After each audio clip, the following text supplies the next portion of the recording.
This is the American Greed Podcast, presented by CNBC. I'm Stacy Keach. In this episode of American Greed, Captain Darryl Wright has a Purple Heart and isn't afraid to show it. Darryl used his Purple Heart, flaunted it, and he weaponized it. As a wounded warrior, Wright collects more than $700,000 in government benefits until an undercover investigation unravels this hero's story. 99.9% of that stuff is not true. That did not happen. I think he enjoyed getting free money. We started to refer to this as the Purple Heart fraudster case.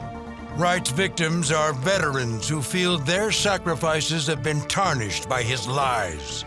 Their valor has been stolen. It's like a stab in the heart and then twisting it deeper. That's how it feels.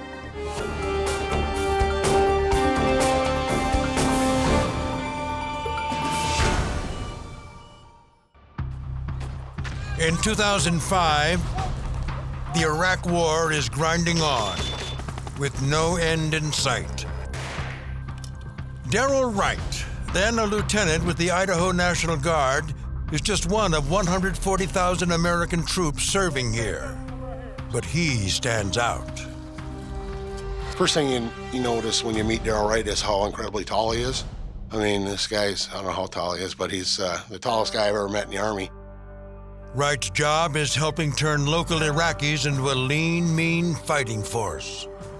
Basic tasks, how to shoot a weapon, how to employ grenades, how to do whatever, and just started teaching them like a mini boot camp.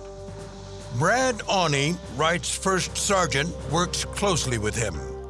We got along great. You know, he was good with the troops, he was good with the staff, he was good with me. You know, we used to give each other a hard time because he's a Seahawk fan and I'm a Viking fan.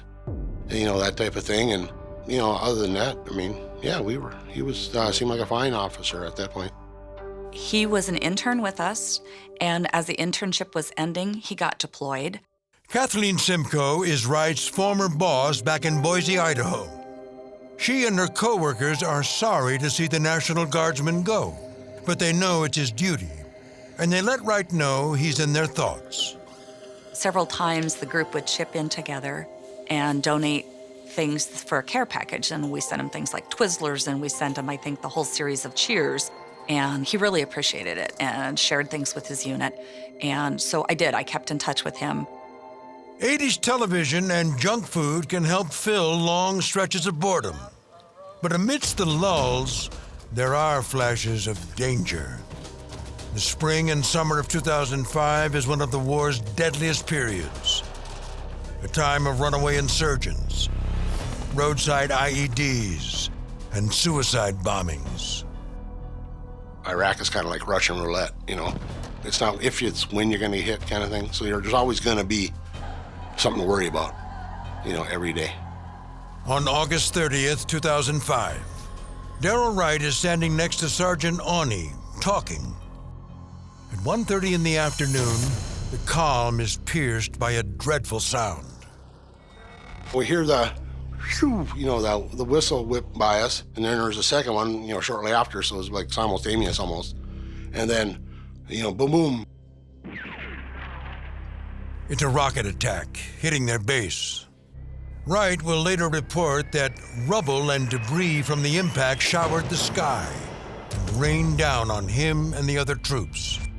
He writes that he was violently thrown and knocked unconscious from the percussion of the rocket's impact.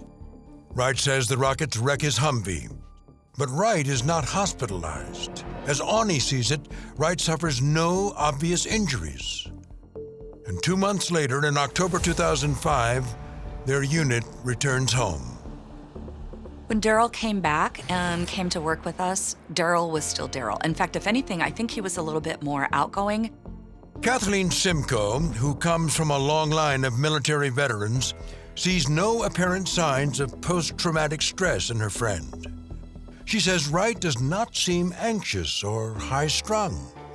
He fit into the team, was just wonderful. There was no performance issues whatsoever, no concerns, nothing but positive accolades. I didn't see any change in him. I didn't see any injuries, anything at all. Darla McDaniel is Wright's former partner and the mother of his daughter. She has a similar take. After his time in Iraq, Wright seems, if anything, changed for the better. He was trying. He was doing what he could to be a part of our daughter's life and be a better dad than what he had been in the past. I mean, I always wanted our daughter to have a dad, obviously, to have that presence in her life. And it was nice that he was there for her. By all appearances, Wright is thriving. So much so that he decides to take a job in his hometown of Seattle, which has more opportunities in his field of urban planning and economic development. I remember distinctly what I said. If I give Darryl a bad evaluation or reference, can I keep him? Because I didn't want to lose him. He was great. He was doing great work. He fit with our team. And I just didn't want to have to hire a replacement because he did such a good job and he was such a good fit. Wright lands an $80,000 a year job, working for the Federal Department of Economic Development in its Seattle office. When I first met him, I thought he was personable. He was easy to talk to. He was friendly. C.J. Jackson works with Wright in the Economic Development Office, where she manages human resources. Jackson's experience working with Wright is very different than Kathleen Simcoe's. She says Wright takes more time off than anyone else in the office. And over time, his absences only increase. At some point, I ran into him in the hallway, and I haven't seen him in a while. And so I said, "Oh, hey, stranger, how are you? I didn't know you still worked here." Jackson says Wright blames his absences from work on a variety of physical injuries and mental impairments stemming from his service in Iraq. He himself disclosed a lot of the things that he was suffering from to anybody who would listen. Ultimately, he got to a point where he says that he can't work, he can't even get up, he can't get out of bed. He's afraid of crowds, that he can't get on public transportation. Eventually, Darryl Wright takes so much paid time off from the federal government that any additional time he takes off must be unpaid. But Wright concocts a clever way to get the time off and still collect a paycheck. He submits paperwork saying his National Guard unit has called him up on an emergency order. He must answer the call of duty. But the emergency order doesn't look right to C.J. Jackson. I could tell well enough that a military order that was dated 6 months prior to deployment couldn't possibly be considered emergency. That was when things started being questionable to me. Jackson drives down to Tacoma to visit Wright's National Guard unit at Camp Murray. She asks an officer about the order Wright has submitted. He came out and he said, well, this is embarrassing because we don't have copies of these documents in our files. And with good reason. The order is bogus. He cut and pasted. Basically, that's what he did. Cut and pasted military orders. It's a brazen fraud, according to Assistant U.S. Attorney David Jennings. It is a serious crime, and I remember when it came in that I walked down the hall and talked to a couple of people who had served in the military and asked them just how outrageous it was to fabricate orders, whether it was happened all the time or something that was deadly serious, and they all confirmed it was serious. Nobody does that. The Department of Defense begins to cut ties with Darryl Wright. They confirmed that he has committed fraud, and that would end his career in the military. Since Wright has no future in the military, he goes to work rewriting his past. First, he applies for and receives the Combat Action Badge. It's a relatively new award, established in 2005 to honor service during active enemy fire. Then, Wright applies for one of the most prestigious U.S. military honors, the Purple Heart. which is reserved for those injured or killed on the battlefield. They earn that. I mean, that's one of those medals you don't want, but you just happen to get it just depending on the situation you're in. And it's held in high regard because that is a sacrifice that you've given to your country. You've given a part of yourself, or you've left blood on the battlefield or whatever. That's, held in high esteem. A doctor diagnoses Wright with traumatic brain injury, suffered during that rocket attack on August 30th, 2005. The injury paves the way for Wright being awarded the Purple Heart on March 28, 2011. Social Security Administration Special Agent Joe Rogers. He was a proud Purple Heart recipient. He had it displayed prominently in his home. He would show it to people. He would mention it to people. He went so far as having Purple Heart license plates on his vehicles. So he was clearly somebody that was proud to have people see that and recognize the fact that he has a Purple Heart and was awarded a Purple Heart. And according to Assistant U.S. Attorney Gregory Gruber, I think most people in this country would say that's a kind of an exalted position in our society, as it should be. And I think he liked getting that attention. But at work, things aren't going well for Wright. The Inspector General of the Commerce Department, following up on Jackson's tip, begins investigating Wright for forging the military order. But Wright isn't about to go quietly. Somebody from the union actually contacted me and said, hey, CJ, you got to keep your eye out because this guy is filing a complaint against you. Wright hires a lawyer and claims that CJ Jackson is harassing him and discriminating against him because he's a wounded warrior. So he deflected the attention away from him and then zeroed in on me. And at first I didn't believe that because I was saying, well, this guy falsified documents. Why am I the one in trouble? Jackson says she has the support of her immediate superiors. But at Washington, D.C. headquarters, according to Jackson, it's a different story. My agency, because he's a disabled vet, they took his story over mine. Jackson runs up nearly $30,000 in legal fees. She loses sleep, becomes anxious and depressed. At one point, the agency recommends Jackson be suspended for 30 days for allegedly violating Wright's privacy by disclosing to the National Guard that he suffers from post-traumatic stress disorder. I was way out in left field all by myself and spending money on legal fees out of my own pocket. I thought I was protecting the interests of the government. For crying out loud, this guy was falsifying documents so that he can get paid. After 6 years of strife, the case is resolved. Wright obtains a severance from Commerce that includes disability payments. Jackson keeps her job, but not without a psychological toll. I go to bed every night and say, why? What did I do wrong? When I wasn't the one falsifying documents, why was I the one on the run or the one fighting for my job? According to Assistant U.S. Attorney David Jennings. The power that he wielded as a wounded veteran, a decorated veteran, made his word gospel.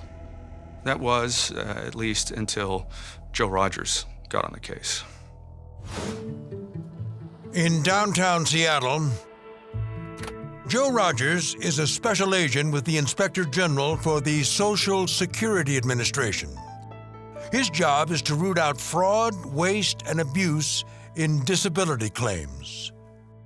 We get a lot of allegations of people that either don't disclose the Social Security that they're working, or they're over-embellishing their disability, or they're faking their disability altogether. So those are the types of things that we investigate. Agent Rogers gets a tip there may be something suspicious in the file of Darryl Lee Wright. Miss Wright first filed in 2010, and he told Social Security that his disabilities were pretty severe, that he couldn't get out of bed several days a week. He had trouble walking, he used a cane, he couldn't feed himself, he couldn't tie his shoes, he couldn't manage his belt, button his pants. Those are claims of somebody that's very seriously disabled. One fact jumps out. When Wright files this claim in 2010, he is still working for, or at least on the payroll of, the Department of Commerce. To investigators like David Jennings, his disability claim seems inconsistent with holding down an $80,000 a year federal job. He was so disabled from his PTSD and traumatic brain injury that he couldn't do anything and couldn't think for a period of time of more than 5 seconds. Reading the file, Agent Rogers sees how Wright presents himself to the government. Now he wants to see for himself.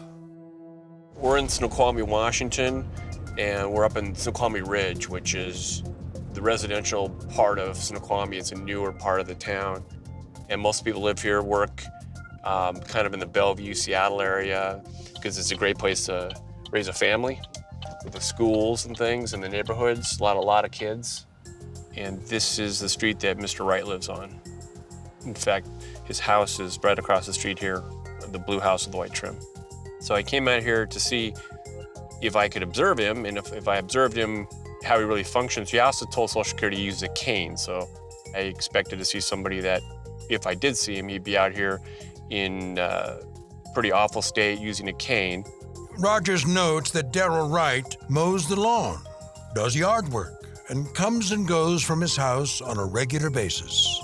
He never used a cane. He certainly didn't move with any sort of hesitation or appear to be certainly as disabled or disabled at all, for that matter, but certainly not as disabled as that was represented to Social Security in the paperwork. Talking to people in Snoqualmie, Rogers learns Wright is a member of Rotary. He belongs to the country club, and he serves on the local planning commission. Well, it was a tale of two Darryls. We learned that nearly everyone spoke highly of him, talked about his intelligence, talked about his ability, and so that was completely different from the Darryl Wright that was being represented in all of his applications for benefits. And our daughter enjoyed spending time with him. Wright's former partner, Darla McDaniel, shares custody of her daughter with Darryl Wright. Though Wright tells the government he can't operate a car, he drives alone for 7 hours straight to Boise, at least once a month to spend a few days with his daughter. She adored him because he was kind of the fun dad. He was able to just do all the fun things with her. Agent Rogers talks to some of Wright's friends, including James Rowe, a local high school coach. Rowe has been friends with Wright for 30 years, since the two played high school basketball. My neighbor called me and goes, "Looks like you got the FBI in your driveway." And I said, "I do." Rogers, working with an FBI agent, learns that Wright is an assistant basketball coach, touted in the team newsletter as DL Stallion Wright. He gets out on the court, too, playing basketball with a group of friends on Monday nights. After the games, Wright and Rowe go out for beers. So when they came and asked me, does he need a cane to walk into the gym? I'm thinking, well, this is a loaded question. These guys are just going to see if I'm lying for him. Because obviously if he's playing basketball, he's not walking into the gym with a cane. Then they said, when you guys go next door and eat pizza and drink beer, does someone have to feed him? And I'm like, no, he can drink beer pretty well on his own. So there's no one over there feeding him. Rowe says he and his buddy go to Mariners baseball games, camp with their daughters, and fish and crab in the islands of Puget Sound. But Rowe paints a slightly different picture of Darryl Wright than some other sources. While others say Wright comes back from Iraq more relaxed, Rowe interprets that mellowness as melancholy. Mopey and distant, and sometimes when he's not engaged in conversation, it's like he's staring off into space, like there's something else going on. But, it was definitely different when he came back. And while Wright joins Rotary, serves on boards, and even plans to run for city council in Snoqualmie, Rowe's interview shows that Wright has a rougher side. Once, on a guy's weekend in a mountain town, Wright and Rowe and several other men are in a dive bar. The bartender cuts Stallion Wright off and takes away his pitcher of beer. The ensuing melee is captured on a security camera. Dude come after him. Dude was big and thick, and he kind of, guy tried taking his pitcher, and Stallion started beating him on the head with the pitcher, and they went to the ground. And then the cook ran out from behind the kitchen and kicked him in the head. And they got it all on film. Eventually, Wright is hauled out, all 6 feet 10 inches of him, in a fireman's carry. Wright later sues the bar for allegedly inflaming his PTSD symptoms. The case is settled, with neither side accepting fault. Special Agent Joe Rogers learns that Wright collects as much as $10,000 a month from 5 different federal and state agencies. What became unusual in this case is just as the farther we kept going, the farther we kept digging, that there was just more and more and more. I think he liked not only the money, but the ability to have what amounted to a very good salary, over $100,000 a year. I think a good deal of that was probably tax-free as well, and not having to work. But he could therefore devote his time to other things that he would rather be doing, whether it be on the planning commission, playing basketball, coaching basketball, driving to Idaho to see his daughter once a month, whatever it might be. I mean, who wouldn't like that, right? And all of Wright's applications for benefits lean on his status as a wounded warrior. Darryl used his Purple Heart, flaunted it, and he weaponized it. Anytime he could use it, anytime he could bring it up, anytime he could use that episode, he did so. To the point where we started to refer to this as the Purple Heart fraudster case. How are things going with you? In May of 2011, the VA launches a new caregiver program. It's designed to help compensate family members of wounded warriors, some of whom have had to quit jobs in order to be full-time caregivers. Wright sees an opportunity. He enrolls his sister, Karen Wright, in the program, and she collects a little more than $2,000 every month. She and Wright tell the government she's at his home round the clock, feeding, bathing, and clothing him. When our VA personnel were trying to call the caregiver in order to set up an appointment to come see Darryl, they often couldn't get a hold of the caregiver. You would think that a caregiver would be at the person's house.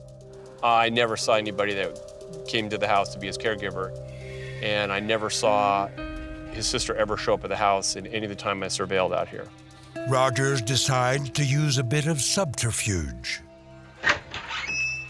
Hi, Darryl, how are you? Doing well. Just asking what's going on. An undercover agent approaches Wright, saying he's investigating a totally unrelated crime. You're a tall man. I am.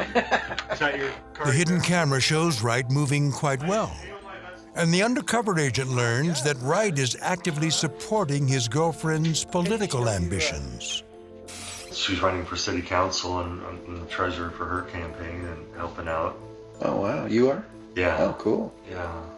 What does that entail? Is that just going door to door, and we haven't started. Next week will be the doorbelling campaign. By March 19th, 2014, Joe Rogers is ready to come out of the shadows and announce his presence. At 9:30 a.m., he knocks on Wright's front door. Wright's girlfriend answers and takes Rogers back to the master bedroom, where he finds Wright in bed with the covers pulled up to his chin. Over 3 hours, Rogers asks several versions of one central question.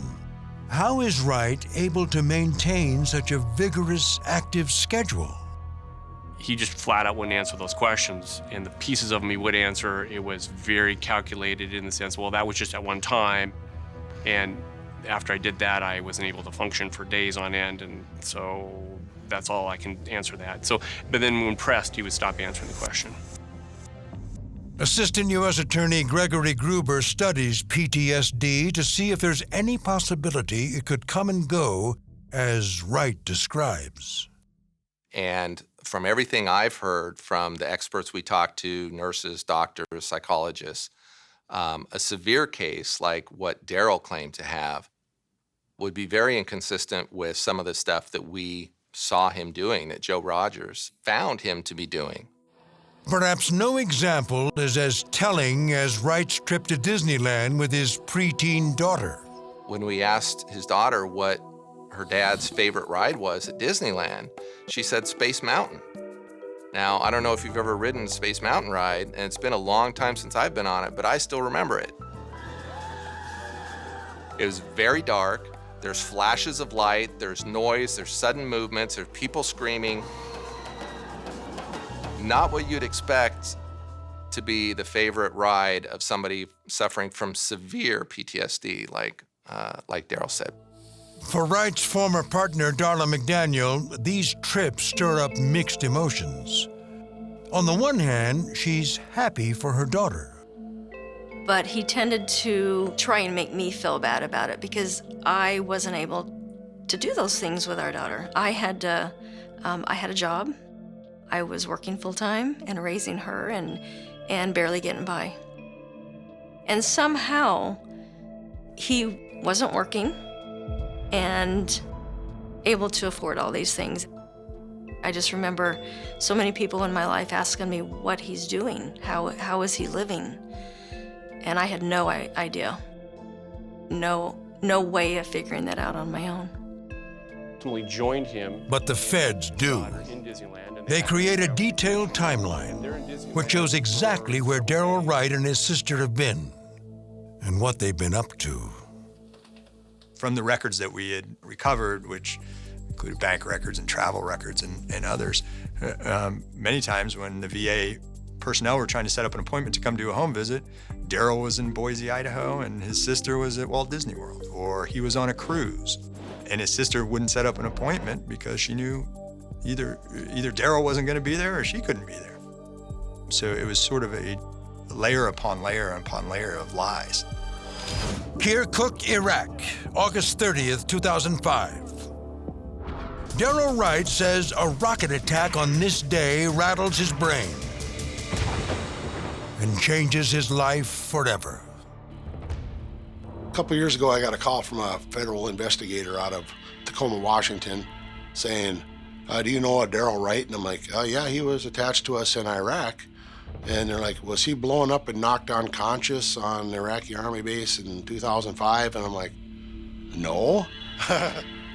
Brad Awney remembers that day well, but not the way Wright remembers it.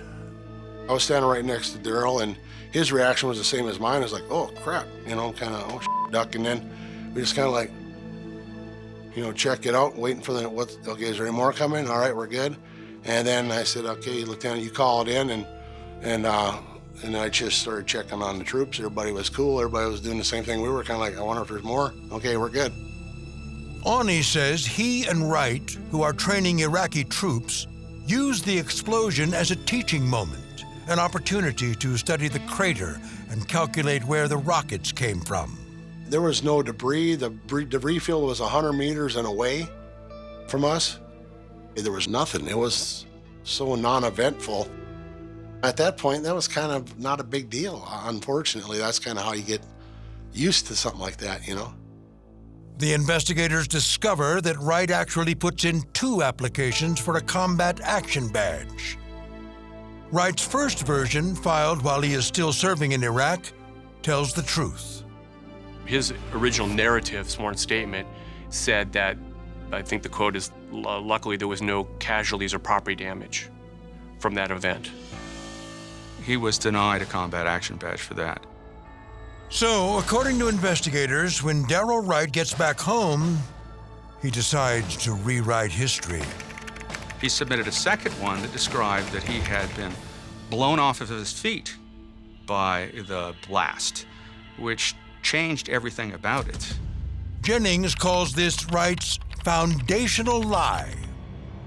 And it works. Wright receives the combat action badge and then parlays that award into a Purple Heart. Awney learns that his signature was attached to Wright's false narrative. I was furious. And we really did a hell of a good job, as far as I'm concerned, while we were in Iraq. And to have someone throw our good name under the bus and just start creating all these documents with my name on them. 99.9% of that stuff is not true. That did not happen. Other than that first paragraph on that report, that's pretty much, the rest is all made up. One big lie concerns the photo Wright passes off as his wrecked Humvee. Problem is, it's not his vehicle. It's not even a National Guard Humvee. It belongs to the Air Force. Wright has apparently stolen another soldier's story. Stolen their suffering. Stolen their valor. Someone was probably pretty hurt in that, so that's fairly shameful to use that vehicle and claim that whatever happened there was your own, or build your own story around it. Putting himself in for a Purple Heart, doing all these things that are basically the worst you could do when it comes to being a soldier. To throw your brothers under the bus, to claim stolen valor. These kind of things are the ones that just really piss me off. On January 29, 2015, in the federal courthouse in Tacoma, Washington, Darryl Lee Wright is arraigned on 9 counts, including wire and mail fraud, for allegedly stealing $737,000 worth of government benefits. His sister, Karen Wright, is also indicted on 1 count of fraud. Over 3 years of investigation, prosecutor David Jennings keeps in mind one particular person affected by Wright. C.J. Jackson, the woman who blew the whistle, only to experience a furious backlash. I can't speak for the others, but for me, the hell she had to go through gave us motivation to keep digging and to keep finding more to prove who Darryl Wright really was, to show that second Darryl Wright. I think Mr. Wright was trying to create a new person. For whatever reason, he wanted to be this decorated war hero, military officer, and garner the attention and automatic respect that comes from that. And I think he didn't really want to work traditionally. I think he enjoyed getting free money. And I think he just kind of wanted to do what he wanted to do and the way he wanted to do it. Darryl Wright pleads guilty to 2 counts of wire fraud. His sister goes to trial, but the jury is unable to reach a verdict. She eventually pleads guilty to 1 count of making a false statement. Their fraud victimizes taxpayers, but also veterans who fear their true war stories have been tainted. Their real struggles somehow diminished, and they worry their efforts to get benefits may now be harder. And I always tell guys, vets, you gotta be your own advocate. And we got some guys that are pretty good self-advocates in here. Recovery. Brad Awney, who served with Wright, now works full-time as a veterans advocate and employment counselor in Fargo, North Dakota. For the most part, you'll get what you deserve or what you earned, but sometimes you gotta fight more. And you gotta fight more because the squeaky wheel gets the grease. Yep. And then that's right.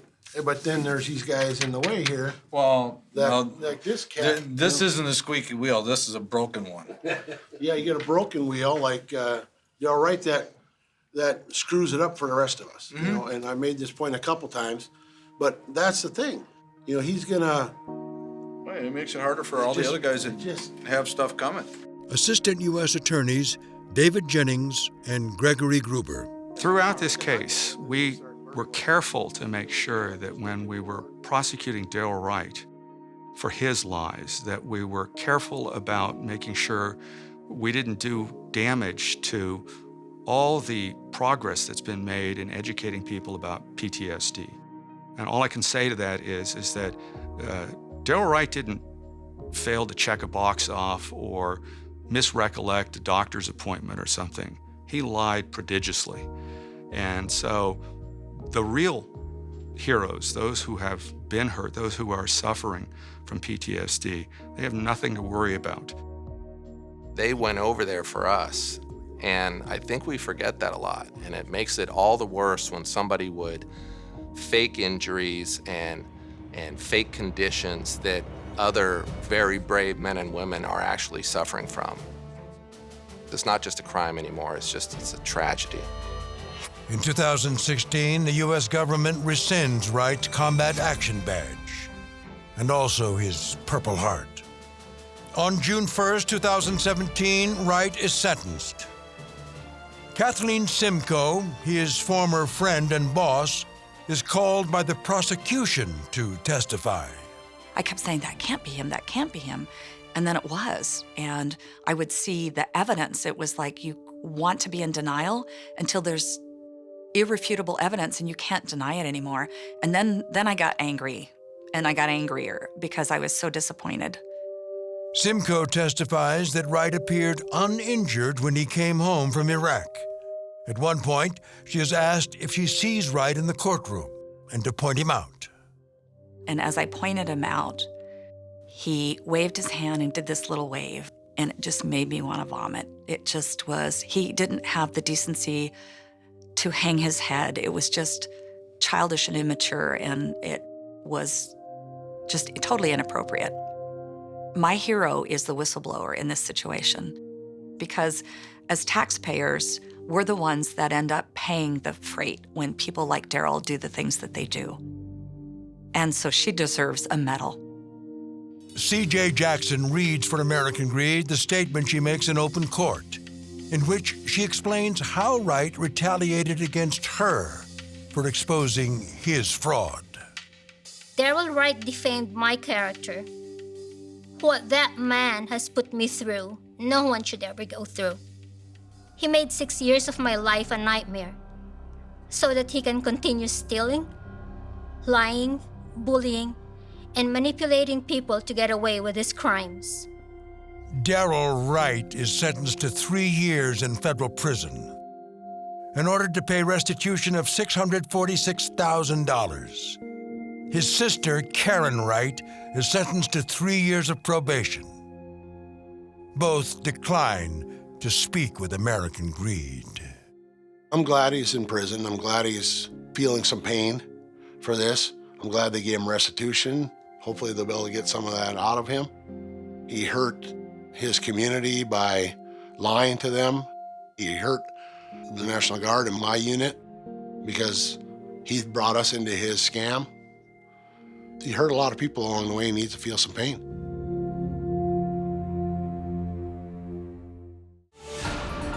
Thanks for listening to the American Greed Podcast, presented by CNBC. I'm Stacy Keach.